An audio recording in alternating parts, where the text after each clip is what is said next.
घर अकेला खड़ा था, उदास आसमान के नीचे एक साया। लोग इसे ब्लैकवुड हवेली कहते थे। कोई भी उसके पास जाने की हिम्मत नहीं करता था। अजीब आवाजें और टिमटिमाती रोशनी की कहानियों ने सबको दूर रखा। लोहे के गेट जंग खा चुके थे। हवा चलने पर डरावनी आवाज करते थे। बेलें पूरे घर पर फैली हुई थीं, जैसे कंकाल की उंगलियां बाहर निकल रही हों। खिड़कियां अंधेरी थीं, खोखली आंखें दुनिया को घूर रही थीं।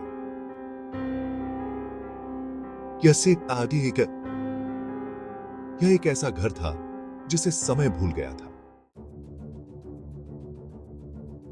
पक्का ना गाइस?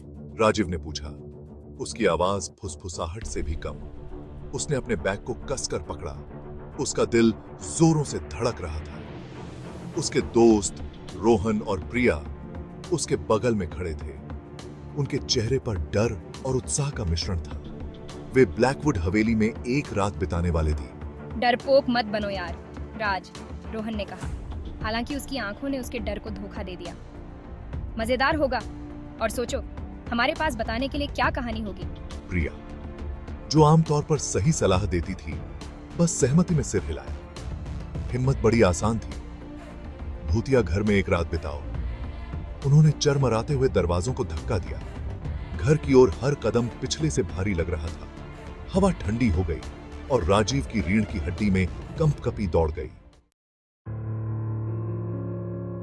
घर सन्नाटा था, एक दमनकारी भारी सन्नाटा जिसने उनकी छाती पर दबाव डाला। उन्होंने धूल भरे कमरों का पता लगाया, हर एक पिछले वाले से ज्यादा ठंडा। हर कोने से मकड़ी के जाले लटके हुए थे और हवा में नमी और सड़न की गंध फैली हुई थी। सिर्फ उनकी अपनी पदचाप की आवाजें खाली हॉल में गूंज रही थीं, और फिर भी उन्हें एक उपस्थिति महसूस हुई, एक ठंडक जो उनका पीछा करती हुई प्रतीत हो रही थी। ये आवाज सुनी तुमने? प्रिया फुसफुसाई। उसकी आंखें डर से चौड़ी हो गईं। उनके ऊपर कहीं एक फर्श का तख्ता चरमरा गया था। उसके बाद एक हल्की सी आवाज आई, जैसे कोई भारी चीज गिर गई हो। राजीव का दिल धड़क उठा। उसका हाथ सहज ही उसके गले में पहने चांदी के छोटे से लॉकेट पर चला गया। वे खोजबीन करते रहे। हर कमरा पिछले वाले से ज्यादा परेशान करने वाला था। प्रिया ने कसम खाई कि उसने अपनी आंख के कोने से एक परछाई को हिलते हुए देखा। उन्होंने खुद को एक बड़े धूल भरे कमरे में पाया।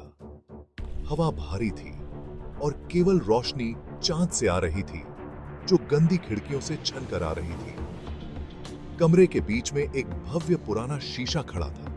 उसका अलंकृत फ्रेम धूल से ढका हुआ था।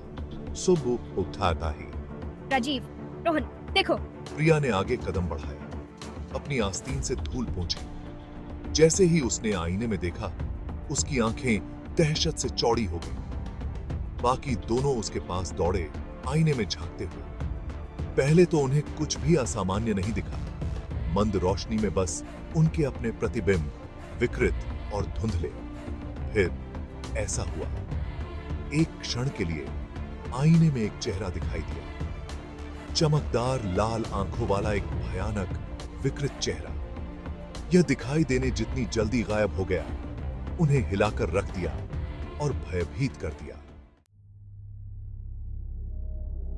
वे अंधेरे में ठोकर मारते हुए भागे। उनके हाथ फैले हुए थे दरवाजे की तलाश में, लेकिन घर का लेआउट उनके इर्द गिर्द घूमता हुआ प्रतीत होता था। हर मोड़ एक बंद गली की ओर ले जाता है, हर गलियारा दूसरे बंद दरवाजे की ओर। वे फंस चुके थे। वे अंधेरे में अपनी ही फटी हुई सांसों की आवाज गूंजते हुए सुन सकते थे। एक खून जमा देने वाली चीख अंधेरे में छेद गई। यह प्रिया थी। राजीव और रोहन आवाज की ओर दौड़े। उनका डर पल भर के लिए भूल गया। उन्होंने उसे एक कोने में दुबके हुए पाया। उसकी आंखें दहशत से चौड़ी थीं, जो उनके पीछे एक जगह की ओर इशारा कर रही थीं। राजीव धीरे से मुड़ा। उसका खून बर्फ में बदल गया।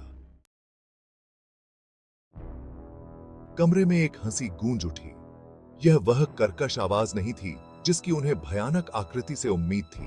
यह ऊंची थी, लगभग चक्करदार। आकृति रोशनी में कदम रखी और चमकदार लाल आंखें चली गईं। उनके सामने खड़े होकर शरारती ढंग से मुस्कुराते हुए उनका दोस्त विक्रम था। बुरा नहीं है ना? मैंने वेशभूषा और सब कुछ किराए पर लिया। तुम्हारे चेहरों के बिहाव देखने लायक थे।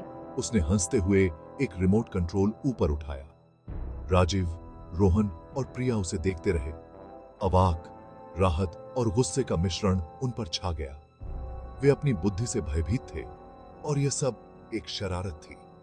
जैसे ही विक्रम हंसता रहा, राजीव ने कुछ अजीब देखा। कमरे का तापमान फिर से गिर गया था।